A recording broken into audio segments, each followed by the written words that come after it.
A legendary match is taking place between two state-of-the-art boxers. On one corner is Asian Muhammad Ali, and on the other corner is Mike Tyson with longer hair. Ki-ju Lee, our protagonist, is gasping for breath as he throws a double jab. After a flurry of moves, he can't land a proper hit against his opponent, who retaliates with a stinging shot to his side, followed by a two-hit combo that blows him out of the water. Gangjin deals the finishing blow, annihilating our boy until he's done on the ground. The crowd cheers as Kiju's eyes drift to find Soman, his girlfriend who is praying for him to win. Channeling his inner Rocky Balboa, Kiju starts remembering where it all started. He met Soman for the first time in high school when she returned him his phone. Instantly fell in love with the baddie. The scene reminded him of his experience at his previous school. Little bro was treated like garbage, as a gang leader used him as a loser errand boy. They made Kiju suffer, even accusing him of staring at a girl's legs. Pissed off, the leader vented his anger on him, senselessly toying with his body. The beatings continued until one day, Kiju stumbled upon a life-changing discovery. All of these people had girlfriends, while he as a loser didn't have a bad bitch to his side. The only people who weren't losers in this world had girlfriends, so channeling the power of smooth-brained stupidity by his side, this man decided to transfer to a new school. His only objective? Secure a girlfriend. When Soman handed him the phone, he thought he was finally gonna realize his dream. Impulsively, Bro stumbles in his feelings and screams a confession for Soman to go out with him. Unfortunately, she couldn't hear his ass, and when she wanted him to repeat those words, he couldn't. So he nervously began following her, like a creep. Pro tip, never do this, and don't ask me how I know how. Bro follows her all the way back to her place. At some point, Soman shouts at him for being a creep. Like a nervous simp, he confesses his feelings again, only to land in negative Riz territory when she punches him in the face. Somehow this guy reflexively blocks it, only to get gut-punched instead. His body quivers and his mind races for an answer. She flicks his head, calling him a bitch-ass loser and that she hates people like him. Yeah, and they said the worst she could say is no. Soman goes inside the building, which appears to be a boxing gym. Turns out her papa's the owner. She meets him and goes up. Meanwhile, Soman's dad lights a cigarette and turns to the young boy in his sights. Earlier, he saw how he blocked Soman's punch, indicating some level of promise. So he walks up to the kid, who thinks he's about to get his ass beat for the second time by his crush's dad. Grabbing his shoulder, director Hyo questions if the kid ever thought about becoming a boxer before. Long story short, that's how he joined the boxing gym. Soman returned to the gym and found him here. Meanwhile, our boy is way too distracted by her well-rounded personalities, that his passion for boxing automatically skyrockets as a result. Watching her train like a badass boss babe motivated him to hone boxing as the greatest sport of his life, and so began his training in the ring. Turning to her pops, Soman asks for analysis of Kiju's skills, who thinks that at this rate, it's the ideal outcome for a day he's looking forward to. In the next scene, we're brought to the classroom. Circumcised French Fry has arrived with his gang to eradicate school violence. Soman calls bullshit on their cause. Hearing her snicker, Kyung-tae confronts her and she acts like she didn't say anything at all. Bro is about to slap her until he reconsiders his choices. A wise outcome. Instead, he berates her for being a pitiful creature as she has to live with a disabled father. His words piss her off. He even grabs her drink and spills it all over her head. Or maybe this is the author's excuse to show us all the good angles,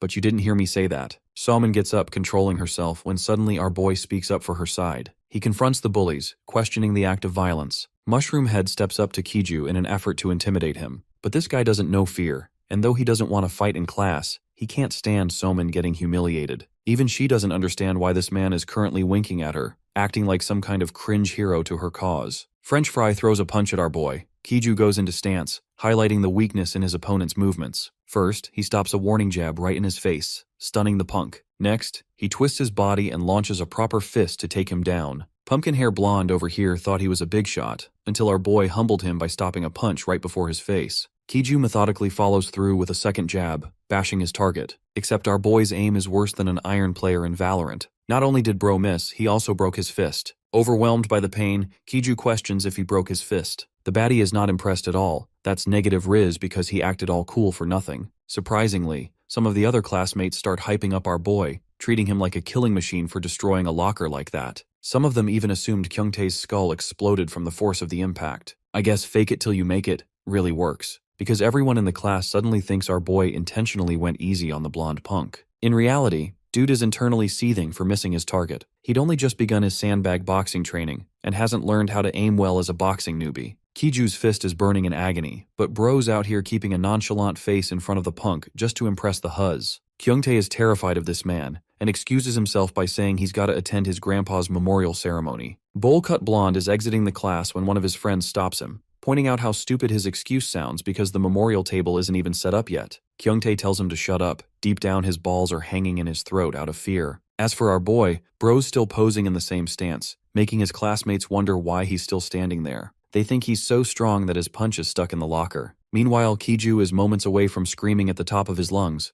The only reason he's hanging on is because Soman's standing there and he's gotta look cool. Bro turns to look at his classmates with a cool smile, suggesting they all become friends. The class remains silent in response. Shortly after this low-budget boxing match, the students began chatting about Kiju's epic victory over Kyungtae. Everyone's talking about how hard he hit the locker, and it makes them wonder if this new kid was some kind of top dog at his previous school. Some of them even spotted him exiting the boxing gym, adding more to this man's aura points because everyone thinks he's a top boxer too. Rumors are starting to spread about his athletic expertise. The entire school is talking about the dude. Mr. Flip-Flops. In other words, our boy moves past them and causes everyone to get tense in fear of his authority. Kiju can sense that the students are starting to look at him with respect, and he's loving it. Just up front is the gorgeous Soman, his beloved crush. Our boy dashes full speed to shoot his shot again. He's already become arrogant of his boxing rumors and thinks he no longer needs to introduce himself to anyone. The scene back to the infirmary room of the school. The physician recommends our boy to wear a cast, and to prevent injury even after it's off. He assures the kid that his school won't be affected with a partial cast. But unfortunately, with how swollen our boy's hand is, Kiju's boxing sessions will temporarily have to be delayed. While he's being covered up,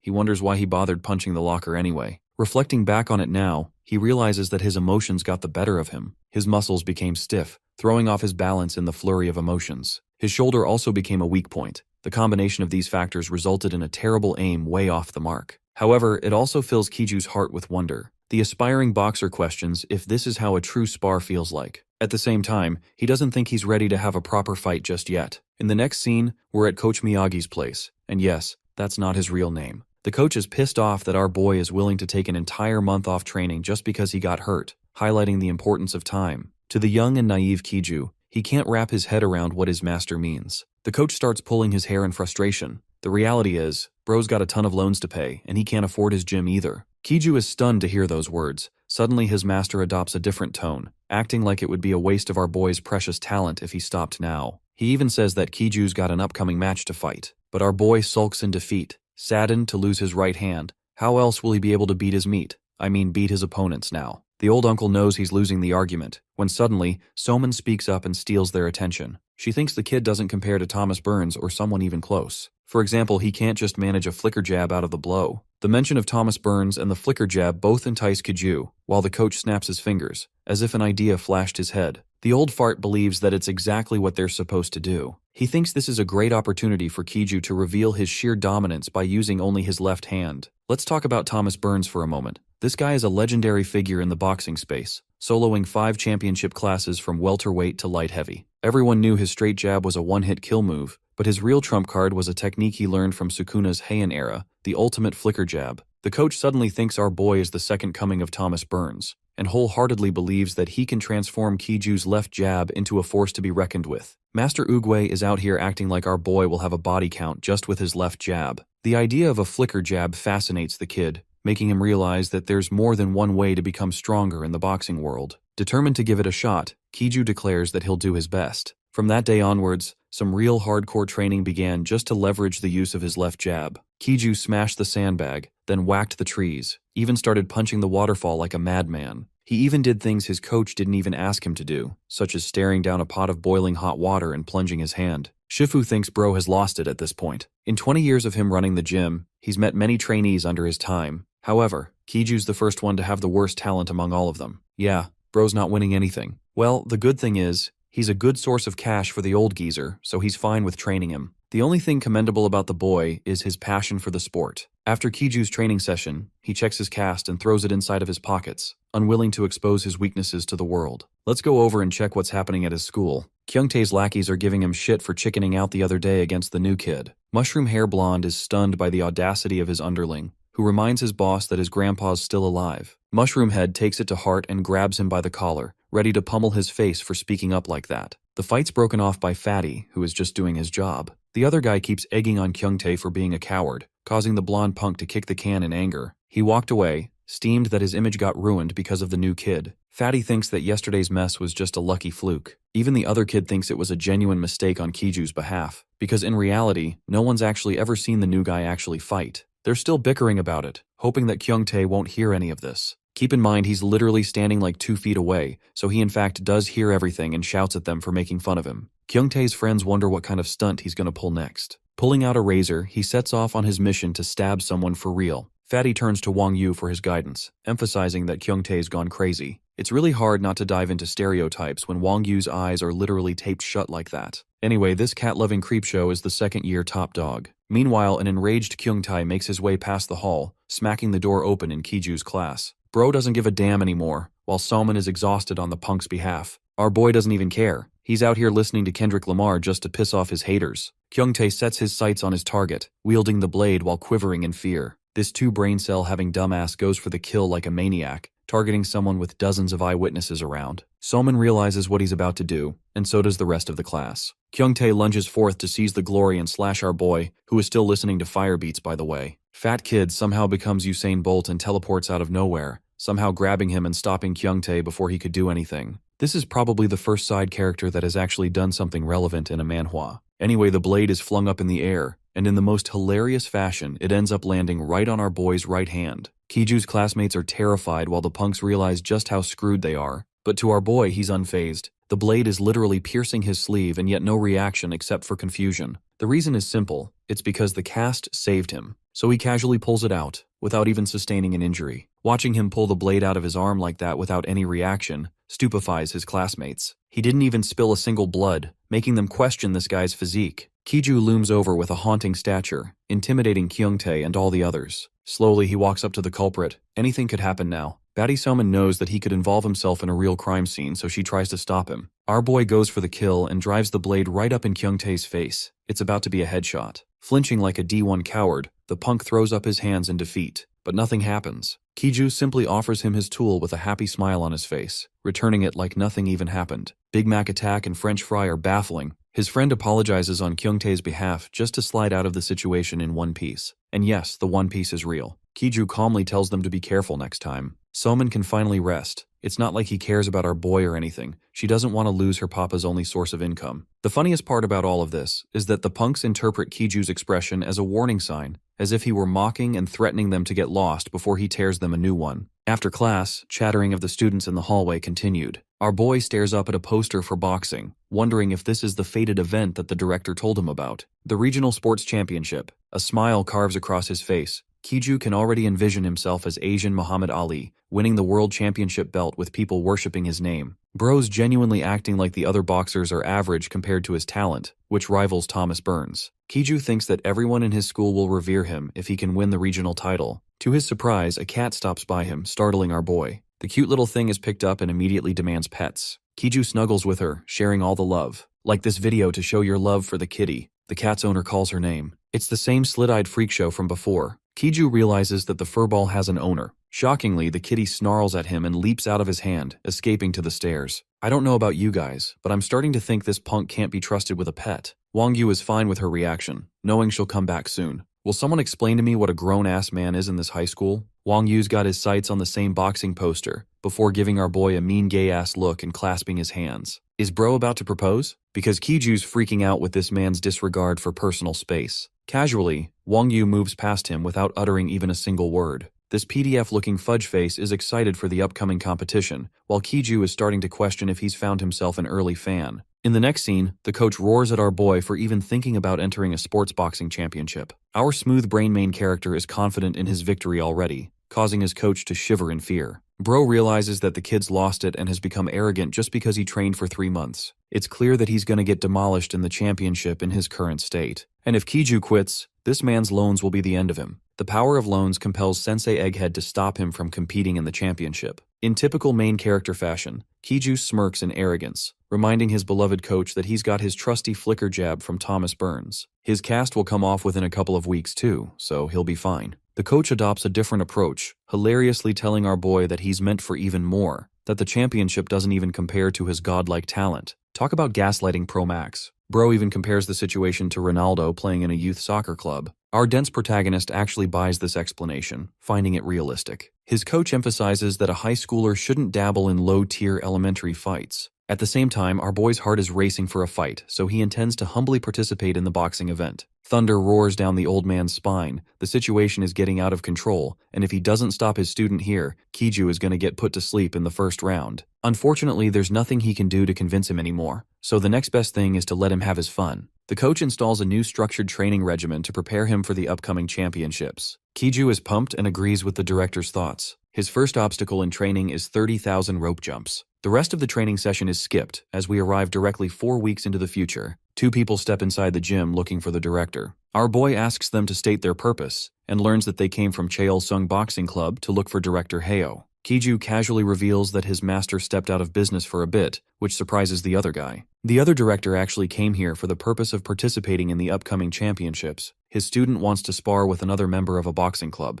But from the looks of it, the director is nowhere to be found, and neither are any of his students. Instead, he requests Kiju to give it a shot and spar with his student instead. The idea of sparring surprises our boy, except he didn't think he was going to be thrown into a fight so suddenly like that. Well, now that he's in the ring, Kiju thinks he's going to test his real skills. The fight begins, and he does his best to control his emotions instead of letting loose. In front of him is an amateur, someone who is the average Joe. Kiju doesn't have anything to fear as his opponent lunges forth for the first move. The first punch is surprisingly blocked by him thanks to good guard placement, leaving him open for the other hand. Kiju shockingly ducks his punch with perfection and gets way too excited glorifying what he just did. Having secured an opening, Bro is moments away from launching his first punch. But out of nowhere, he gets a hook right in his face, blowing him away. His opponent's coach motivates him to lead the offense, while Kiju actually enjoys being hit for the first time. His opponent comes rushing with another lunge, so our boy puts up his guard. He's getting hammered by consistent jabs, failing to see a proper opening. The scene reminds him of Director Hayo's training session, who talked about an opening being exposed each time a punch is either pulled back or thrown.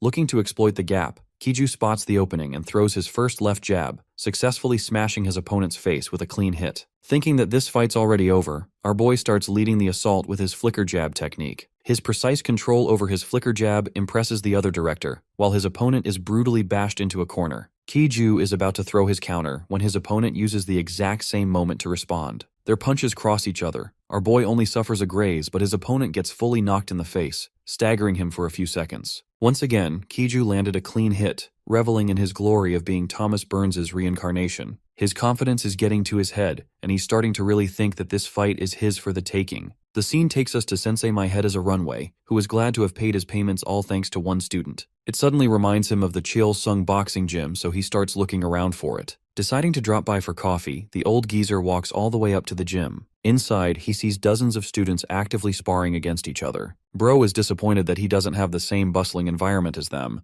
as the gym always appears packed. Jongho greets Director Hayo and explains that their coach just went outside. He went to the Usung boxing gym with a member of his own to spar. This surprises Hayo as he didn't even receive a call. His world begins to crash the moment he remembers that only Kiju is staying at his gym. Fearing the worst, Bro dashes full speed. Moments later, he opens the door to find our boy on the ground, his face covered in bruises. In reality, it's actually Soman who steps inside the ring to check on his condition. Her father climbs the stairs and reaches for the door, chanting Kiju's name, only to discover that the dude is already down for the count. Tears come out of his eyes as Kiju accepts the reality of being a scumbag without talent. He's so discouraged that he no longer wants to box. That's bad news for the old fart because his money is threatened. It's all because of Cheolsung's unnecessary interference. Sprinting up to him, Director Hayo refuses to let him go. Bro is so greedy to chase the bag that he literally chucks his daughter out the ring. Later, Soman is busy patching him up, while Kiju's coach explains the exceptional track record of his opponent, who was almost scouted by literal gangsters in school.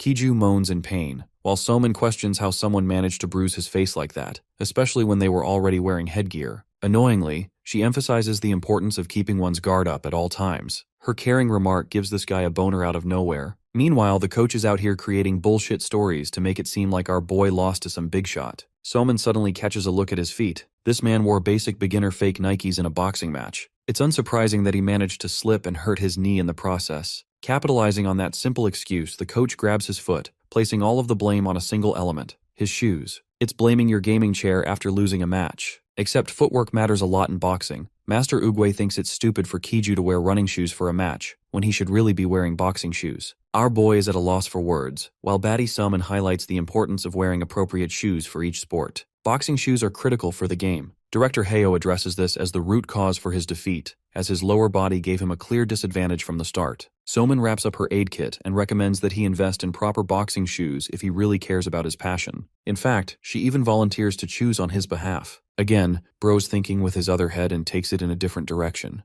Kiju's dreaming of his first date with his baddie, how they'd select an expensive shoe and then share a nice time together. Soman's about to leave when he calls out to her and asks when they should purchase the shoes. Suddenly, Coach Hayo grabs his shoulder, letting out a snickering smile. Turns out this man's already got a stash full of those shoes, ready to be purchased from here. Bro even acts like he doesn't get any profit from this at all. Kiju wants a proper date with Soman, so he rejects the offer with a smile. However, Hayo calls his daughter to select on his behalf just like they planned. She takes a look and decides to choose one for 99,000 won. The old man makes it seem like the same shoe would cost 150,000 in the market. Later that day, our boy suffers a gut-wrenching reality check at the store. It only costs 68,000, which means the bastard scammed his ass like he always does. The following day, his training session continues like usual. Only this time, Kiju's much lighter on his feet, a change that he confirms after doing some light jumps. From the looks of it, Salman is in the mood to spar. Hayo remarks that his daughter rarely steps into the ring, but she's filled with a pool of athletic talent. What's surprising is that her opponent is a guy,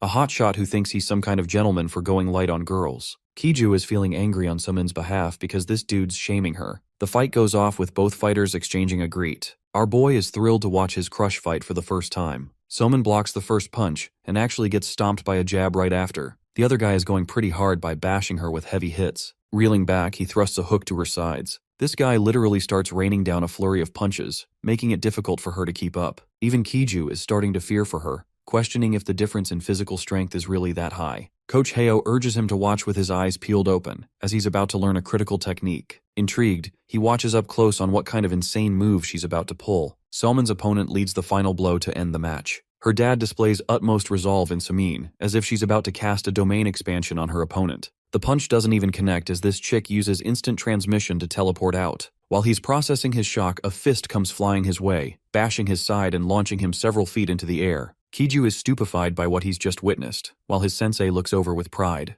The fight's over in a single hit. Salman unwraps the headgear and lets her hair breathe, looking as stunning as ever. Her papa scolds her for going too hard in the match. Her ultimate move just now is exactly what Kiju needs to perfect for his upcoming competition. The humble student seeks the director's guidance, asking him to spill the secrets. Back then, it seemed as if she went invisible and popped out of nowhere to deal the final hit. The director wonders if he should reward his curiosity, and Kiju is ready to learn. The fundamental idea in that technique is something called a step. You do it with your feet right when your opponent is charging with a full counter in your face. In that precise moment, you reach a knuckles width back, waiting for your opponent's attack to conclude. When it does, you twist your feet and look pretty while charging your counter. The full force of the exchange will launch the opponent flying. To be honest, this shit could only happen in a manhwa, but at least our boy's got something to rely on. Kiju finally realizes his mistake in the spar. His punches failed to connect because his opponent began spamming the same technique, dodging and countering him with heavy hits back to back. Each time Kiju threw a jab, he was the one who got hit instead. The concept is to slip back in and release a smash to the face. Before Director Hayo can even finish explaining, Kiju resolves himself to learn the finishing move and add to his arsenal. Sensei Humpty Dumpty tells him to move forward with his training period, leaving our boy in the lurch. Kiju calls for him, requesting to know the name of the technique. Director Hayo dubs it the slip bang technique. From the looks of it, there isn't an official name for it, which confuses our boy. Kiju's coach scratches his head in confusion. It's not like the technique is supposed to have a flashy name in the first place. Well, Kiju is left with dissatisfaction. He plants his feet and maneuvers them to imitate the technique. After getting the hang of it for a month, he concludes the training session with his coach. Director Hayo is impressed with the boy's command over the technique, so much so that his hand is shaking after blocking his punch. A panting Kyo with a rather muscular physique thanks his coach. Only 3 days are left until his first ever match. Hayo urges his student to maintain his condition for the rest of the period. Our boy intends to take a shower while this old fart is busy playing Candy Crush on his phone. In the next scene, Kiju's enjoying the comforting shower stream after a heavy training session. Coincidentally, Soman is headed to clean the shower room, and her distracted papa is so busy playing games that he doesn't say anything. Luckily, our boy's already done. He's just grabbing some clothes to wear and drying himself off. The door opens, instantly startling Soman and making her blush at the sight. Kiju is standing there, looking like a girl's dinner with his physique. You might think she'll crack at last, but Soman annoyingly tells him to get done quickly and slams the door shut. The opposite happens. It's Kiju out here blushing like a little girl. Unsurprisingly, Soman finds herself thinking about our boy's gains. Her papa is busy bashing his head for being a shitty gamer. He didn't even notice his own daughter standing right in front of him. Soman glares at him because this guy is the reason for her awkward encounter. Frustrated, she leaves all of the cleaning process to her lazy dad to deal with as punishment. Later that night, Kiju is walking next to his crush, remarking how they've been going out a lot lately. The situation is awkward, and it gets even more awkward when both of them interrupt each other. Kiju allows her to speak first, allowing Soman to warn him to take good care of his body. He's fine with that and really appreciates the comfort of the boxing shoes she suggested. Soman robotically agrees, and once again they're silently walking again. Coincidentally, they come across Kyungtae and his lackeys playing at the arcade. His gang is messing about when suddenly Mushroom Head spots our boy and greets him nicely. Soman is worried there's going to be another scene caused in the middle of nowhere, but Kiju is a nice guy and simply returns the greeting. Kyungtae teases them for going on a date out of the blue. Our boy tries to explain that it's actually more than a date. Meanwhile, French Fry and his friends decide to test Kiju's gaming skills. He challenges him to come to the arcade for once. The thing is, this man has never touched an arcade machine, which is probably the most unrealistic part about this story. Anyway, he gets shoved into the experience. Kyungtae tells him to just punch really hard. All of them encourage Kiju to set a new record with his incredible force. The challenge is simple. If he can't break the record, that would imply Kyungtae's victory. To spice things up even more, they add a bet on top of it. It's not even a dangerous bet. Kyungtae demands lunch delivery duty to whoever loses. Like always, Soman chimes in to de-escalate the situation. Nobody gives a damn because, women. Kiju is curious for his first time with the machine, excited for the result. Gearing himself into stance, Kiju positions his feet and loads his arms. The scene is set. His wonky form is ridiculed by all the others, leading them to really believe that it's his first time dealing with a machine like this. Kyungtae doesn't mind if Kiju ends up ruining his wrist in the process. The same concern is highlighted by Soman, as she advises him to be cautious for his condition. Kyungtae applies his PhD in mental gymnastics and argues that Kiju shouldn't join a boxing match if he's getting downed from a machine. To top it off, they've already seen him tank a clean hit with a knife, so there's nothing to worry. Instead of being reckless, Kiju reminds himself not to bend his wrist. Instead of treating it like a pad, he treats the machine as if he were facing the opponent's head. With that determination, this man launches into action, hammering full force into the pad. The score meter crunches numbers soaring high until it stops at a pathetic 450, compared to Kyungtae's 920. It's so pathetic that the blonde punk can't even hold his laugh. His gang is in pieces alongside him, mocking him by saying he went easy on purpose. They're hoping Kiju honors lunch duty as part of the bet, while Soman shouts at Kyungtae's lackeys for butting in without business. The blonde punk is fine with their behavior and even offers her a way to help save Kiju's sorry state. Soman is fed up with their antics and urges them to take it easy on him. They mock her for acting so serious on a simple bet. For his second attempt, Kiju is lost in thought, wondering if he should treat this as an opportunity to test his slip and bang move. The moment the pad springs back into action, he literally sees his opponent returning with a ferocious jab in his face. Like clockwork, his foot is dragged to the side, evading the illusory boxer's punch, and then coming back with a forceful heavy bang. The smash is so loud that it terrifies Kyungtae and his gang, stunning even the likes of Soman. Bro's punch was so good it caught the attention of bystanders. All of them witness streaks of steam gushing out of the machine. The numbers soar higher and higher, setting a new high score. Kiju doesn't even care about the score. He's just surprised that his technique worked like a charm. The blonde punk and his friends pulled their hair out in shock. Soman checks on our boy's wrist. Luckily, he didn't hurt it this time while setting a new record. Now that they've lost the bet, Kyungtae and his group are in shambles. Acting like an expert negotiator, Bro butters up to our boy, highlighting that the bet was just for fun. But Soman isn't letting them off. She emphasizes liking 2 pieces of bread at one time, treating this man like a waiter. Slapping his shoulder, she walks away, shrugging that he could always use his friends for backup. Soman grabs Kiju's hand and pulls him away from their mess. At long last, the day is here. It's the 10th Sports Boxing Championship. All kinds of participants are warming up before the matches. In the athletes' dressing room, Coach Yahello and Soman anxiously wait for Kiju's arrival. He's late, and he's not even answering his phone anymore. Bro's not even picking up Soman's calls, so something definitely happened. The director fears the worst until a staff member comes around to confirm Kiju's participation in the event. Yahello tries to play calm and suggests they wait a bit as he's on his way. However, the guy doesn't want to waste his time as there's a good chance Kiju just won't show up. Coach Yahello begs this man to wait as he trusts his student and that he'll arrive soon. Giving him a mean look, the man emphasizes that if Kiju doesn't show up in 10 minutes, he'll be instantly disqualified. The door is slammed shut on the director's face, pissing him off. He tells his daughter to check her phone again.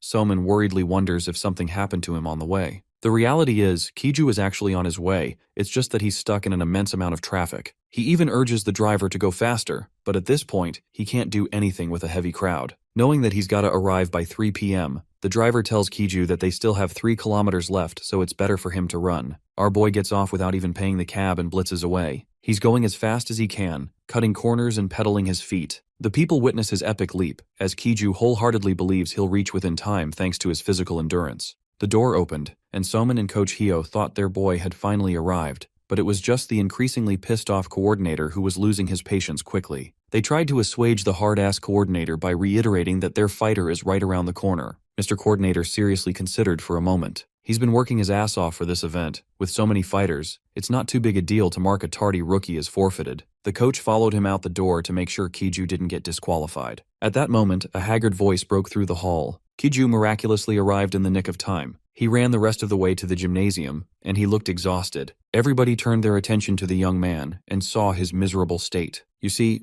running full speed in a narrow hall while fatigued cannot be ideal. Coach Hyo welcomed his student with a wide smile, pleased that they wouldn't have to leave the premises with a forfeit. Remember what I said about running in halls at full speed? This is what happens when you do that. A twisted ankle. You could see the sudden pain shoot up from his awkward step. Kiju lost his balance, launching all his momentum and crashing forward. He skidded where the coordinator was standing and arrived on time, but at what cost? For a moment, the coordinator thought of checking the kid's pulse to make sure he was still alive. The shady coach quickly propped up his unconscious rookie and asserted that the kid would never quit or forfeit. Soman, on the other hand, worries that Kiju might not even be able to stand after that nasty fall. Mr. Coordinator had a similar concern. It's hard to sign off on a kid fighting in such a bad condition. Hearing that he might get pulled out of the competition awakened something inside Kiju. With pained but determined eyes, he assured the coordinator that he was in shape to step into the ring. As a coordinator for amateur fights, glasses here rarely see such a sharp gaze of resolve. Giving the kid a chance, he ultimately signed off on his participation. With the nerd out of the way, Coach Hyo picked up his disciple to get him ready as best as they could.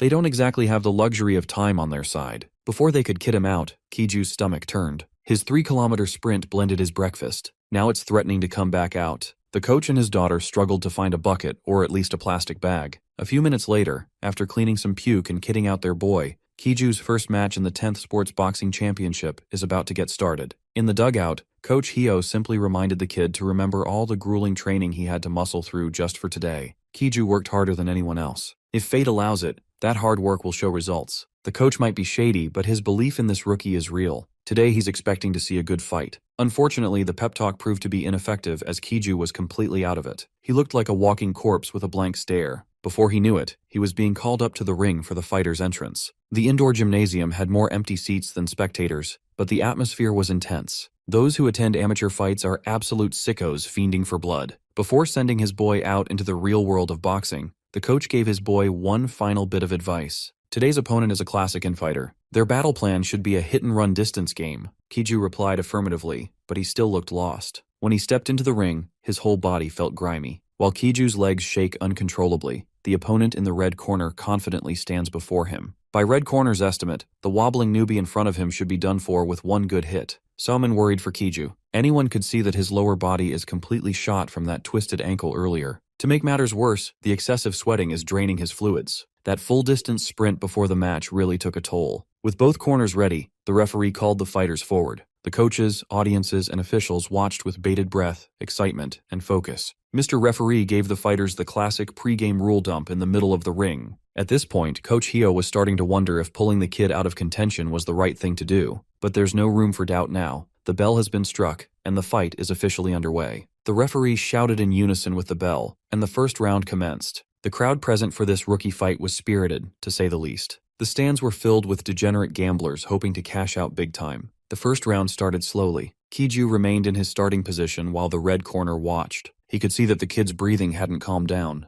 In the ring, going up gassed in round 1 is a surefire way to get toyed with. Impressively, Kiju can still hold his guard up while being bombarded with stinging jabs. Red corner continuously pelted him with these crisp shots, and Kiju was forced to slowly back down. Coach Hyo had to shout at his boy to get the hell out of the corner. You can't get pushed by an infighter. The rookie could hear his coach's shot call, but his eyes couldn't seem to follow the opponent's movements. His gloves felt way too heavy, and his vision was starting to blur and duplicate. Exacerbated by his dramatically painful entrance, the pressure of the first match is swallowing him up. The physical and mental exhaustion was no joke. His hands and feet were impossible to move. Of course, this made him a juicy target dummy for the opponent. As another barrage of cornering jabs rains down, Kiju's right hand finally drops, leaving a gaping hole in his defense. Red Corner's vigilant eyes caught the drop and immediately pushed forward to capitalize on such a blunder. After all those annoying jabs, he finally flexed his big-ass arms to throw a real punch. Kiju would have just stood there and taken it like a good boy if it weren't for Soman yelling at him. Her voice was the only thing that could snap him out of such a deep daze. Then, he clearly recalled the coach's teachings. He remembered learning how to respond to an opponent's counter. You do it by slipping back exactly one fist's width. With the movement deeply ingrained in his brain, his right foot smoothly followed.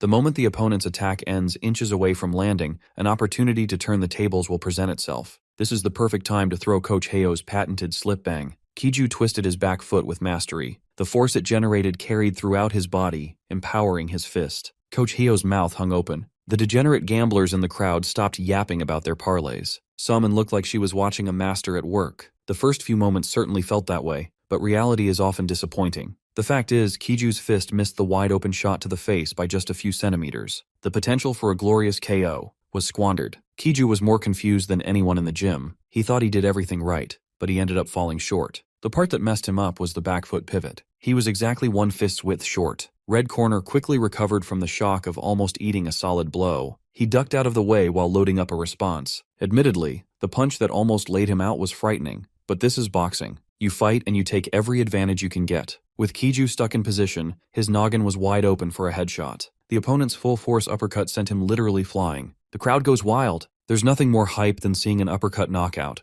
For his next miracle of the day, Kiju got a hold of his landing and tanked the vicious uppercut. At this point, the coach is starting to believe for real. From the stands, it looked like Kiju had just been rocked by Saitama. Just when Coach Heyo was starting to believe, the belief crumbled. The kid would have been done for if he hadn't gotten hold of the ropes. Nevertheless, the uppercut gave Red Corner the confidence boost to push his lead. Kiju didn't fall, but it doesn't look like he can last much longer either. It would have been better for the Red Corner if he had just quietly let it happen. Now he has to endure more pain. While the fight is raging on, someone is confidently strutting through the dugout. It was that weird guy Wang Yu. Right now, instead of coaching staff, he has a few underlings hyping his ego up. His hype men were the dumbasses who kept on antagonizing Kiju. Wang Yu heard from Kyungtae that the kid broke the punching machine record. Admittedly, Kyungtae is a bit of an asshole, but he is not a weakling physically. When Wang Yu and the underlings entered the gymnasium, they were bombarded with the crowd's spirited cheers as two fighters duke it out in the ring. They were confidently talking trash on Kiju just a second ago, but seeing him throw hands like a professional made them shut the hell up.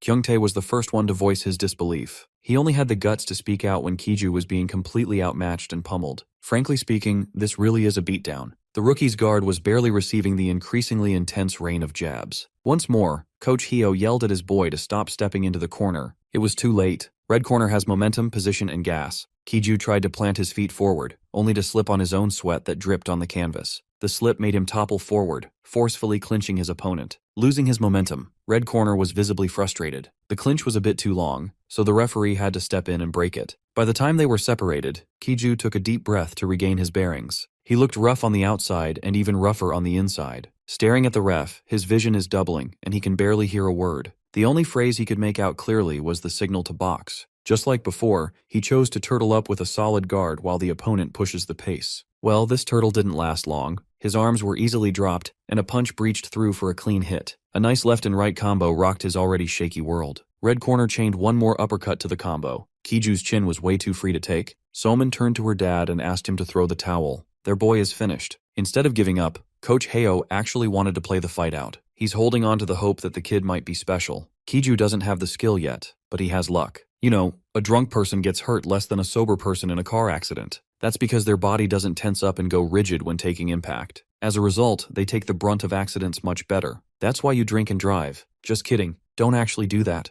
Right now, Kiju Lee is like a drunk fool who got himself into a little accident. At the height of exhaustion, he's become a sponge that can take unlimited hits. Moreover, his movement is now guided purely by his instincts in a groggy state. Facing him in the ring is akin to boxing a zombie. The motivation carrying him through the pain is the thought of winning and showing off to Soman. Can't be losing aura around the hose. Then again, a durable zombie should be easy work for a professional fighter, right? Wrong. This zombie has the instincts and basic training of a pro. At this point, his body is moving under the directive of ducking and weaving. He might eat some hits in the process, but evasion moves like slips and sways should let him flow like water. If he follows his instincts, beginner's luck might actually push him to the line. Soman is now on board with putting all their hopes on luck. Meanwhile, Wang Yu and his underlings have stopped talking trash. They're just glued to the sight of the fight now. For the first time since his last miss, Kiju threw a punch. Unfortunately, he repeated his mistake and fell just a few centimeters short due to his inaccurate back foot. He just can't seem to make slip bang work. Inside, he's practically crying in a panic. This sequence looked like a replay of the first failed punch. Red corner pushed him to the ropes and showed what an infighter is capable of. After a gnarly body shot, his body folded like an omelet as the combo continued. Thanks to his late recovery, the opponent's fist barely missed his head.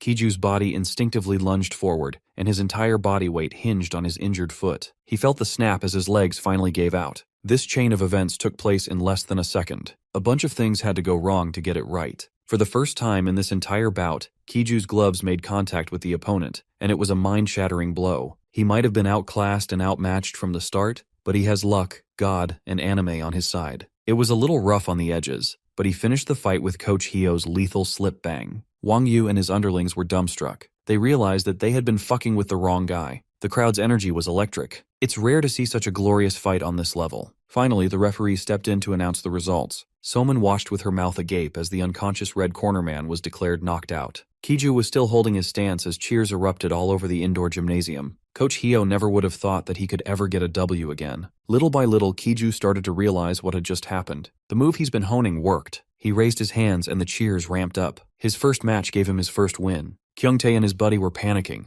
The dude they persistently picked on just knocked out a professional fighter in a fair match. Wang Yu, on the other hand, seemed pleased with the results. He was worried Kiju wouldn't get a chance to get his lick back in the ring. Finally, the formal announcement declared Blue Corner's Lee Kiju the victor, with a first-round knockout victory. By the time he got off the ring, Coach Hio was practically bawling his eyes out with joy. His eyes scanned the crowd, and his attention was drawn to the man trying to aura farm in the stands. This was the guy he sparred with when no one was in the gym. After giving him an indescribably stern glance, the sparring dude turned around and left. The announcer then broadcast that next up is the match between Gang Daeaku, the sparring guy, and Choi Wang Yu, the weirdo. Since they have a lot of fights to go through on the docket, the next match proceeded right away. The fighter was called up, and the initial introductions were quickly done. Wang Yu's underlings have moved closer to the corner side, confident that their boy would win this shit. They cheered him up on the red corner, putting their fate on his fists. Frankly, Choi Wang Yu found all the cheering embarrassing. When the opponent emerged from the blue corner dugout, the goons shut up. They hate to admit it, but the guy looks pretty freaking strong. At that moment, Wang Yu stopped listening to his coach's rambling. His eyes darted towards his opponent, locking in like a hungry shark. He watched as Gang Daeaku warmed his hands up with some quick drills. There's not a trace of nerves on this guy. He looked calm and collected, a real killer. Wang Yu, on the other hand, looked like he was ready to commit the most heinous crime. Both fighters were permitted entry, and the referee gave the signal with the starting bell for round 1. Oddly enough, they didn't brawl right away. They just stood at a healthy distance and stared at each other. Wang Yu is a little displeased with his opponent. The guy he really wanted to have fun with just ended his bout a few minutes ago. Back in Lee Kiju's dugout, the coach had organized his thoughts and came up with the conclusion that they should forfeit the next match. Someone was confused.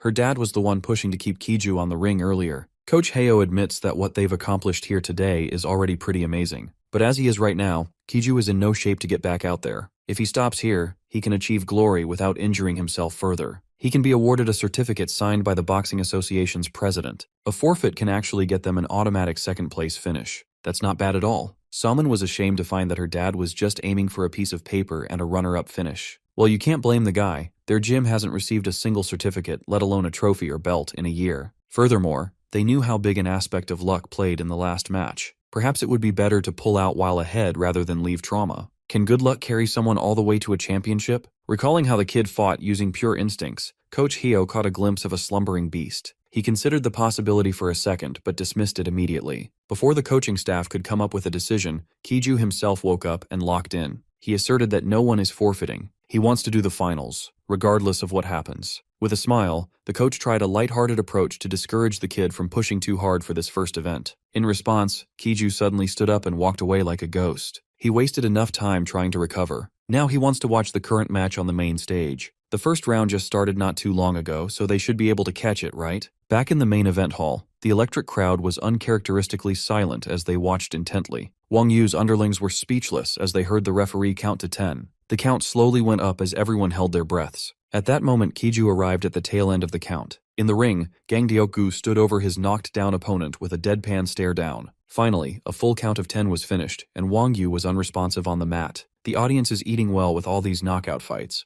Before stepping out of the ring, Dyoku gave his handiwork one final glance. The cocky weirdo looked beaten and battered. It was a one-sided slaughter. While removing his gloves, Dyoku's coach worriedly reminded him to go easy on noobs. The kid replied that he had to get some good punches in since he didn't like the guy. Anyways, it was a great showing. Now they have some time to rest a bit and recover. On the way back to the dugout, Dyoku ran into the other guy who scored a KO. Today, Coach tried to give him a brief rundown of his next unskilled opponent, but Dyoku ignored the old man. He approached Kiju with confident strides instead. Kiju could not help but audibly gulp. Boys, does gulping mean minus aura? Within earshot, Dyoku steadily declared war. He's looking forward to their first proper match since the sparring session. He gave this kid the lil bro shoulder pad of doom, and Kiju's will to get on the ring wavered. By the time Soman caught up to him, the fight had already wrapped up. All she could see outside the dugout was her boy quivering from all sorts of emotions. She gently pats him on the back and assures him that there's no need to push too hard. Whatever happens next, he's already proven enough. Instead of feeling defeated before it could even start, Kiju manned up and strengthened his grit to compete in the finals. All that negative shit doesn't matter. He wants to win the championship for the sake of getting the W. Next thing you know, his headgear is back on, and his feet are planted on the ring's mat. Knowing that both fighters are heavy hitters, the crowd is asking for another KO. Conclusion. When you think about it, the act of hitting and getting hit isn't too different from his miserable day-to-day life. Unlike those dark times, the ring is unusually bright and loud. The whole place is filled with a hot energy he's never felt before, and he has a baddie cheering for him on the ringside. What makes boxing different? Condensed into its most barbaric form, it's just miserable fistfights. Even so, Kiju Lee had gotten hold of a strange feeling inside him, a trembling sensation. It doesn't feel bad at all. Free from the pain in his foot, he initiated the fight with aggression instead of turtling back up.